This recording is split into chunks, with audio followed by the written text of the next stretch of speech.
Hey there guys, welcome to Dino's Vault once again, and here's my first ride review of the Yamaha FZ25.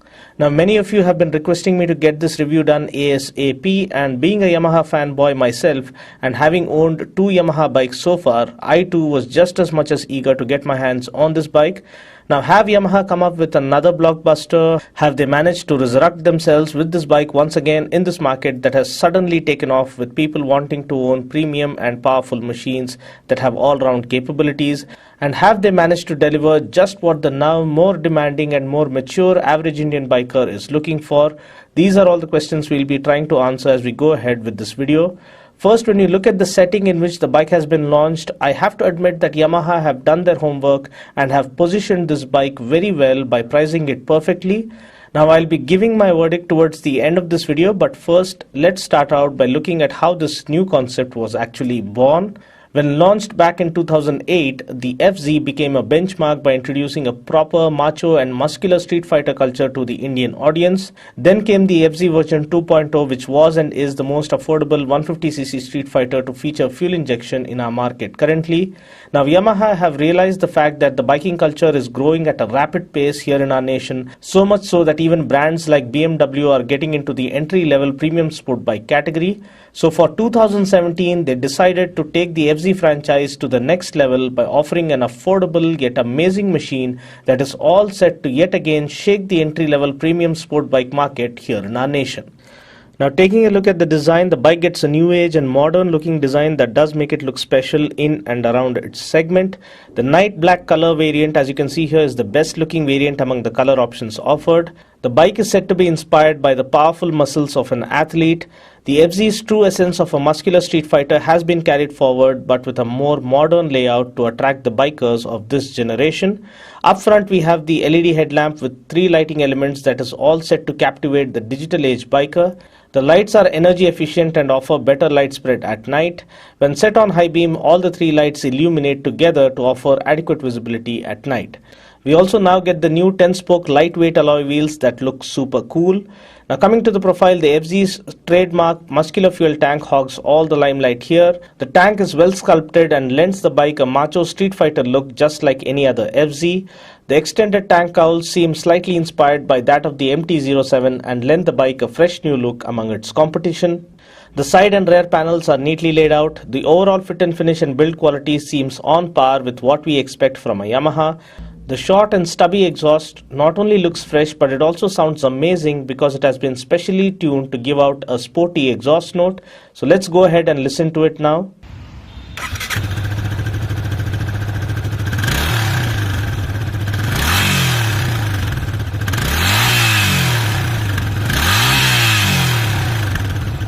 The tail section is nice and sleek and sharp with cuts and creases all over. The LED tail lamp looks quite striking when it comes on, and the grab bars are conveniently placed to be utilized by the pillion. The split seats get slip-resistant cover material such that the rider or pillion don't slip forward when braking. The seat foam gets ideal cushioning because very soft seats too are not good for long rides and tend to give you butt aches. The seat is not too soft nor is it too hard. The seats offer adequate comfort for short rides as well as long rides. The handlebar is perfectly positioned, and this along with the ideally set rider foot pegs give the rider a stance that is typically that of a street naked bike.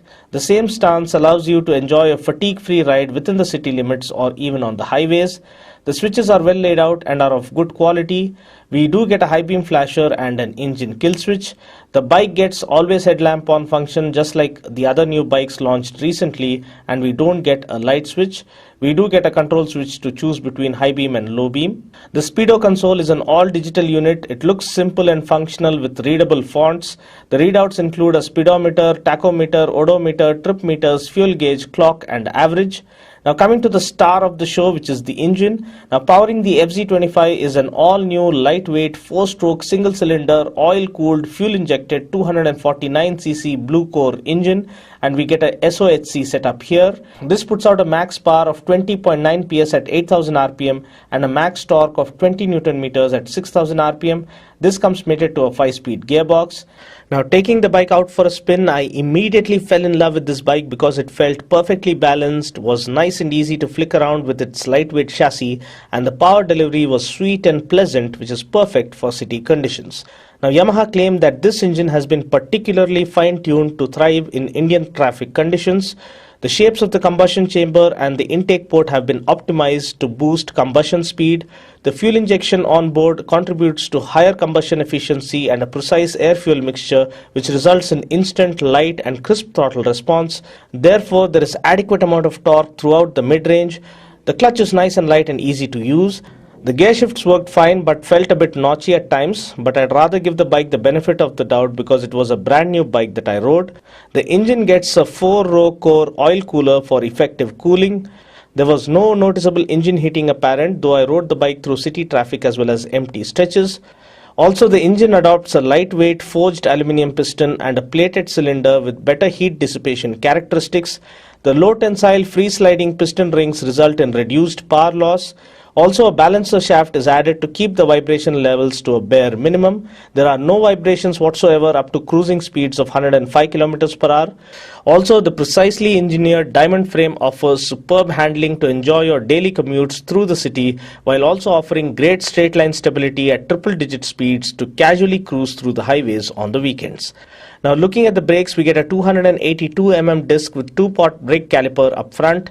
At the back, we get a 220 mm disc with a single pot caliper. The front brake is quite effective and impressive in offering good initial bite and good feedback. Overall, the braking seems good and effective for the kind of power this bike has on offer. Now, talking about the suspension, we get chunky 41 mm front forks that soak up the bumps effortlessly and offer a nice and plush ride. The lightweight linkless monocross suspension unit at the back with a dual rate spring offers good performance while riding solo and better stability even when riding 2-up. The speed that you see me doing here is with a pillion on board, and the bike was quite stable all along. Now, talking about the wheels and tires, we get 17-inch wheels and tubeless tires. We get a 100/80 tire up front and a 140/70 tire at the back. Now, these are specially formulated compound tires, and the wide 140 section rear tire offers good road grip. Now, other noteworthy specs include a ground clearance of 160 mm, which is more than sufficient for our Indian road conditions. The seat height is 795 mm, again perfectly set to be comfortable for shorter riders, average height riders and even taller riders. The fuel tank capacity is 14 liters, which is pretty decent and sufficient in my opinion. The bike weighs just 148 kgs, which is why the bike feels nimble and agile and swift right off the mark. The mileage claim for this bike is around 43 kmpl, which is exceptional for a 250cc bike, and that comes courtesy of the Blue Core technology that promises great efficiency without having to compromise on performance. Practically, I think we can expect around 35 to 40 kmpl depending on riding style and riding conditions, which is still amazing. The price ex-showroom Hyderabad for this bike is Rs 1,23,838, which is very inviting and very enticing. Now, looking at the cons, honestly you can't really complain much about this bike. That's how perfect it is. Now, we do miss liquid cooling and ABS on the bike, but considering the killer price tag and the modest power figures that the bike has on offer, lack of ABS doesn't really make a difference so long as you are a seasoned and experienced rider. Now, coming to my final verdict, if you look at the competition, we have the 200NS and RTR 200 priced at just over 1 lakh on road. We then have the Dominar 400 costing around 1.7 lakhs for the ABS variant and around 1.56 lakhs for the non-ABS variant. We then have the newly launched Duke 250 costing nearly 2 lakhs on road.